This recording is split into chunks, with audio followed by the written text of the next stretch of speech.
The 18th day of Eagles training camp is in the books, and this will be the last practice or the last media availability type practice before the Eagles play their finale in the last preseason game on Friday.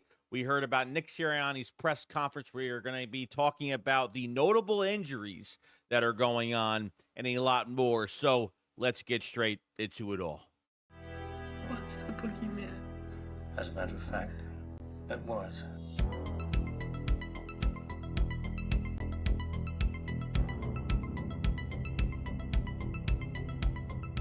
Yo, what is going on, guys? I hope it's having a fantastic day today. So a lot to discuss. We're here. I mean, another day, and we have preseason, the last preseason game. The regular season is right around the corner, and yet there are so many questions going into this camp. Now, Nick Sirianni had his press conference today, and the first thing he talked about, obviously, was A.J. Brown, Devontae Smith. You know, them two dealing with some injuries. Devontae Smith, I think, with the groin. A.J. Brown with the hamstring and seems to be moving a lot better.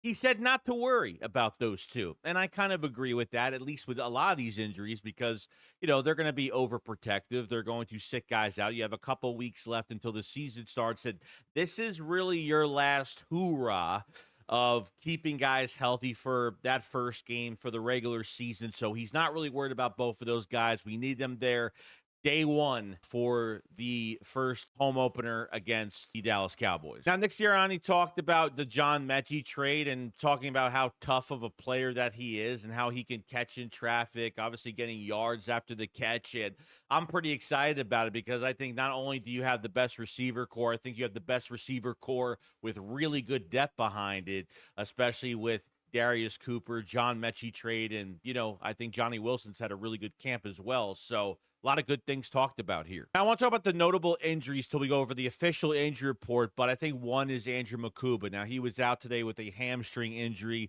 This is somewhat of a loss because this is his second injury of the offseason program, and obviously having that really good second preseason game where he had the 75-yard pick six, the fumble recovery, and things were looking real good for us. Then ended up having that hamstring injury in the last practice, which really sucked. But I think he's going to be fine. I think they're going to rest him for at least for another few days, maybe another 4 to 6 days, and then he'll be back with enough practices to play in this first game. A lot of people are calling him Mr. Glass. We just got to be patient with this situation. Now, Johnny Wilson has a knee/ankle injury as of right now, so it might take a little bit of time. We have to start thinking about if there's players out there that they really want to shelve to take advantage of those situations, whether you put them on PUP list, whether you put them on the IR, to kind of shelve these players away so you can get the players you really want that are active to the active roster. Johnny Wilson had one of the most quiet camps literally leading up to that first preseason game, and then since that first preseason game,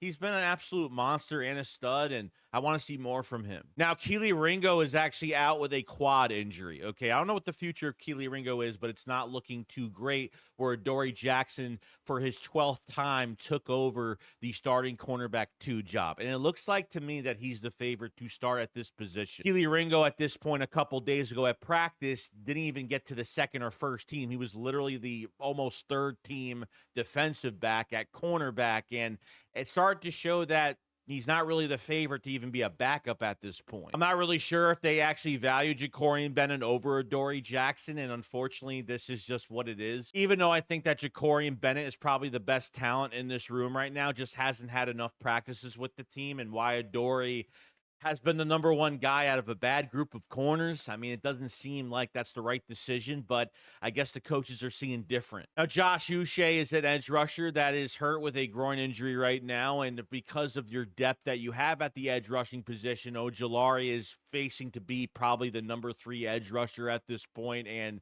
want to see some more guys surface. Uche hasn't really had the biggest camp I kind of thought he was going to. Depending on how many guys they're going to be keeping at this position, I would say Uche might be a lock, but I'm not really sure at this point. Obviously, for the other injuries on the injury report, will not practice. We talked about A.J. Brown, Tariq Castro-Field still out with the hamstring injury. Lewis Sines still out with the groin injury. Dickerson, we know his situation. Mulata still in concussion protocol.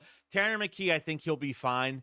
I think they're just going to rest him. He's done enough this offseason program and will be ready when they need him back, so I'm not worried about that. We talked about Makuba. We talked about Ringo. Devontae Smith, he'll be back. Joshua Uche, we talked about. Johnny Wilson, we talked about. Obviously, you have some notable ones here that we talked about, but like I said, you still have a couple weeks left to get guys back, so this is like your last ride to get guys back off injury, get them prepared for this first game, and get them practicing and rolling by that time. So not really worried about it too much. Now, not a lot to take out of practice today. A lot of other guys had some opportunities because of some of these injuries. Now, Campbell and Zach Bond actually started for the first time on first team today at linebacker, which was great. Campbell had another sack on 11 versus 11, which was awesome. You had Sidney Brown with first team on 11 versus 11. Adoree Jackson on first team, 12th time of camp where he has started at the CB2 spot. Now, Cooper DeJean, this is his third practice at CB2, okay? And I think this is almost like his preseason at different positions, and I think this is more of a, if you have to move him into another position this season because of injuries or something like that, you could do that. But I think this is honestly his introduction for his future on other positions he can go to while moving around the field and being there for specific matchups that the Eagles need every single week. As much as we love Cooper DeJean, he does struggle at a different position at times, and he was beat on a touchdown by Anais Smith. You know, it was close coverage, you know, but this is what happens sometimes, and I think he's just going to get better over time. He hasn't played outside cornerback for a long time, only just for a few days, so we have to give this thing time. This is just the Eagles just doing their due diligence and putting him at different positions because he could play all these positions. Let me tell you something. Darius Cooper better make this roster because another great practice from him where he caught a catch in traffic between 3 defenders today from Jalen Hurts, which was awesome. He had a big touchdown, too, against Adoree Jackson today. And Adoree Jackson was actually very close in coverage all over him, and Darius Cooper still reeled it in. I haven't seen a backup wide receiver, especially a guy that's undrafted, come in here like this and put the work in that he's putting in. I'm not talking about a second half receiver in a preseason game that's literally just running a go route, catching a few passes against bad talent. This man has talent. He's twitchy after the catch, the spin move, the this, the arm, he's always trying to punish you if defenders get near him. I just love his play style. He is literally a miniature A.J. Brown. And yes, A.J. Brown has taken him under his wing for the past couple weeks, which is kind of crazy. He's looking like the promising number 5 at this point, and you got to keep him. And it looks like Trotter Jr. had a leaping pick, which was thrown in the seam by Kyle McCord, picked off, and this was a pressure by Moro Ojomo, beating Kenyon Green on the offensive line, getting pressure on Kyle McCord. And you had a pick right there. Trotter Jr. having a really strong camp. Other than that, guys, that's pretty much it. Kind of a light day of practice, and they will have walkthroughs tomorrow, so no media today, tomorrow, whenever you're watching this video. And finally, a preseason game on Friday, the last preseason game. I can't believe the season is right around the corner. We still have questions. We still have notable injuries. We still need guys to come back and obviously get some practices in before this first game against the Dallas Cowboys, the home opener, the banner dropping, the Super Bowl trophy, all that great stuff. Wonder if there's another move up Howie's sleeve the last couple weeks before the season starts, because he has done this before and he's already made one move, and I can see that he might make another move if they're not satisfied somewhere. Let me know what you guys think about Adoree Jackson starting for his 12th time. Do you think he's legit? Do you think that the Eagles actually like him that much, or is this just a bad cornerback group and because Jacorian Bennett is just not prepared and ready yet? And do you think Keely Ringo is done at this point? I mean, barely starting on third team a couple days ago, not even getting second to first team reps, and is now injured and going to miss time. Not looking so good. You let me know. Make sure you subscribe to the channel for more Eagles news every single day, and make sure you like the video because it helps out tremendously. You guys enjoy the rest of your day, and I'll see you guys on the next one. Shake soda, follow, so peace out, guys. Peace.